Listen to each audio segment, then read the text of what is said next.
Thank you for joining the House of Demeter Tarot channel once again. We are here with another major arcana lesson, that being Trump 6, the Lovers. Now, generally in numerology, 6 represents essentially peace after the storm. You've been through a bit, and you're trying to make sure everything is back to level. In the grand scheme of the major arcana journey, the Lovers would be adolescents. Everything else that's happened before you has been more internal, taking in earthly lessons and higher lessons. This is the first time you're interacting, or the Fool is interacting with someone on the outside and acting on their own ambitions and own feelings and urges. Depending on which Lovers card you get, because you have the Adam and Eve version and the Judgment of Paris version, with your Adam and Eve and the Angel, that being Raphael, you have the brain represented by the man, the heart represented by the woman, and then the higher ascension by the angel. And the man's looking at the woman's looking at the higher ascension, thus knowing that you have to come together to grow. You have to have the brain and the heart together to truly understand life and become a better, more rounded human. For those of you that haven't seen the Judgment of Paris version, because it's an older version and not all decks reach back to that imagery, it is a old myth that preceded the Battle of Troy, whereas a random dude named Paris was made to judge between 3 goddesses, and they each offered him something different, and he eventually chose Aphrodite because she just went with her sheer beauty. And the overall message is that love is important, and it's a decision that has a ripple effect. So even in the Adam and Eve depiction, Adam chooses to follow Eve even when she disobeys, and so he gets kicked out with her. That decision has consequences.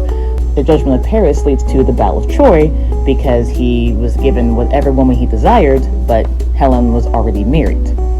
So essentially, when you pull the Lover's card, you're looking at a very high level choice. It's vice versus virtue, it's sacred versus profane. It's, going against the family for the woman or man that you love. It's choosing to hook up with someone just because you want something instead of holding out for someone better. And of course, as the card might suggest in any imagery, it is indeed a love card, but it tends to point toward a deeper relationship. It doesn't necessarily have to be an intimate relationship or something of that nature. It could just be a very good partnership, people who come together well and create their own harmony.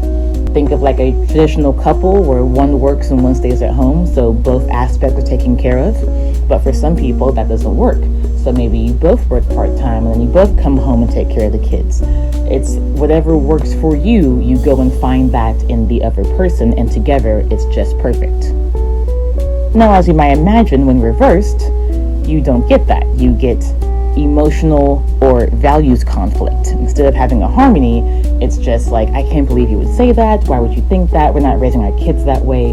Fight, fight, fight. And of course, instead of a deep relationship, you now have difficulty in the relationship. Doesn't mean it can't be overcome, but perhaps it is just something you have to sit down and look at. For it to be reverse Lovers as opposed to other cards, it implies that perhaps difficulty is very deep-seated and would be very hard, if nay impossible, to overcome.